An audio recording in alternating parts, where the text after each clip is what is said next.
سلام علیکم یار دوستان محترم هواداره کانال و خصوصا مردم دهقان. چخیلی که دیدید شاید ما در داخل زمینی بعد از حاصل خربزه چمپیون در درون زمین بابای عبدالغفار قرار داریم. انشاءالله برای سال 2025 زمین آماده کرده ایستاده‌اند. چخیلی که دیدید ایستادید و برای آماده کردن این زمین که حاصل دسترس برای این کس به دست بیاید، این کس در همین در 80 سوتق زمین تقریبا 6 لینگه امفاس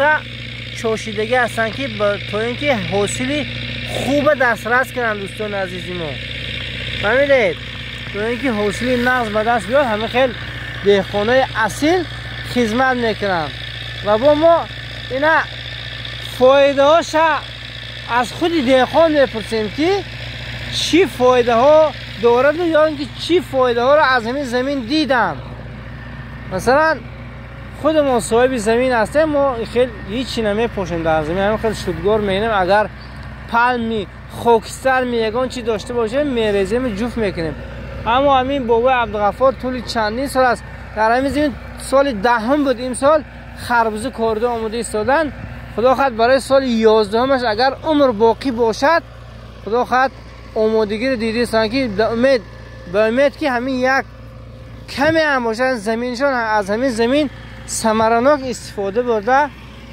یک حاصل خوب به دست بیارن سال 2020. سخن باقی عبدالغفار میتیم اگر این گفتنی ها داشته باشن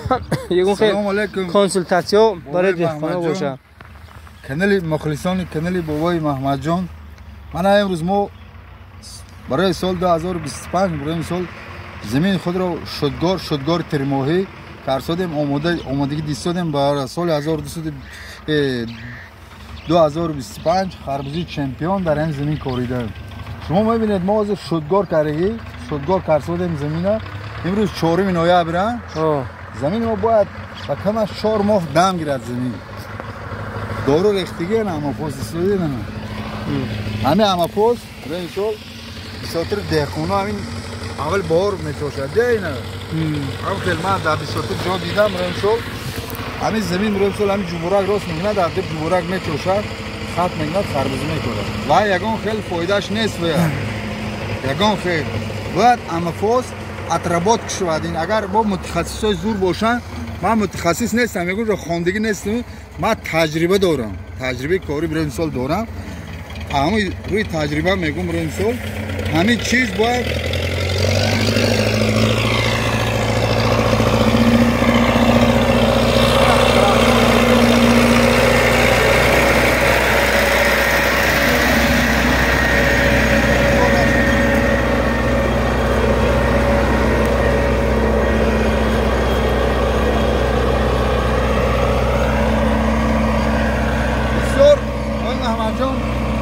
بارشات خوب شد. ماه اکتبر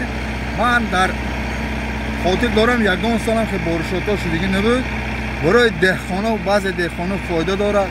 برای بعض دهقانا ضرر دارد. این چیز برای ما بسیار فایده کلان دارد. شما میبینید از شدگاه ما چند سانتی متر شده.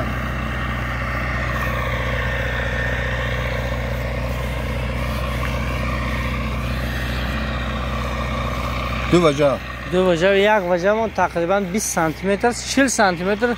زگانش ولی خاک میشینه. دو وقتی بارشات میشه این خاک ممکن 10 سانتی متر میشینه. وقتی این خاک شیش ما هم ویسون بکنیم دیگه یعنی خاک زرد برونیم.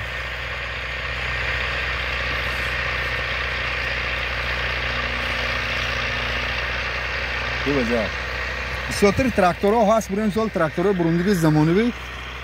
دو طرفه برای سال میفرود و میبرود. ما باید تراکتورهای آوردیم زمین دیدیم و معقول نشد. ما همه زورش همین پلوگی وحشیش میگم استحصال کجا حصار این دوشنبه همین پلوگ بهترین همین برای سال ما این آدم چند سال باز همکاری میکنیم. این تراکتور شکتی تراکتورش بسیار خوب است. فرد تراکتورشی نیست، پلوگ میپرتاد شروع جفت میکنه. من گفتنی هستم که برای سال تمام دهقانا و اگر عدلتون دهقانی کردن باشد از حاضر برای این سال اول بهار میشد، بعد ماه مارت میشد، اپریل میشد، شودگار میکنن میکره وقتی که شودگار بهارش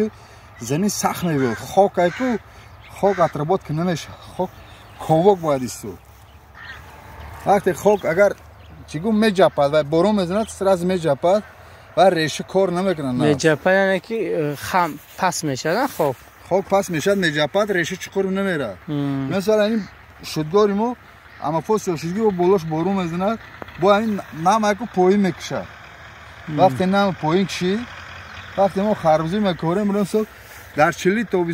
40 گرادوس میشه و همه خیزور کار میکنه بریم سال آدم حواس میکنه تماشا کردن خیلی که این سال ما خودمون شاهد اون بودیم که خربزه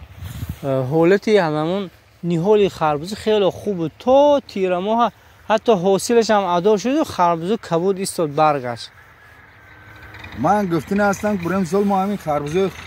خودمون این سال بازار برده فروختیم حرکت میکنیم که ما بسیار مخلصا پیدا کردیم حرکت میکنیم همین خربزه‌های میتیکه یکم فروشه همین سده با یکم همین خربزه چمپیونه حرکت میکنیم همین خربزه ما سخت بلند شد شیرینیش ما دیگه همین سده فروورده فروشیم حرکت میکنیم خربزه ما این سال بریم سال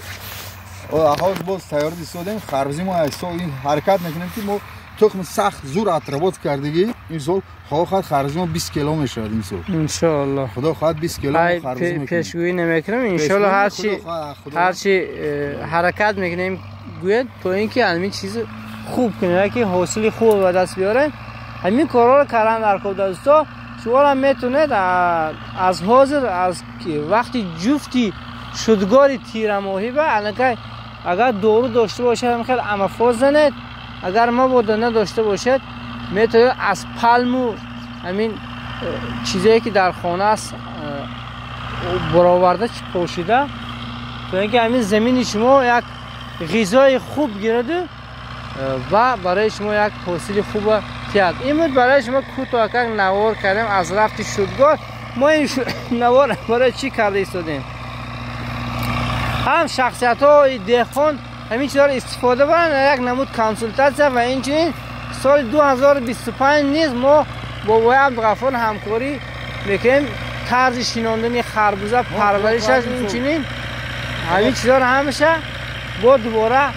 برای مخلصا و هوادارا نوار میکنیم دوستا اگر ویدیو با شما پسند آید فکر و اندیشه خوبی خود میگید این سخنی کوتاه اگر با وی عبدالغفار میکنیم ما خداحافظی میکنیم ان شاء الله این سال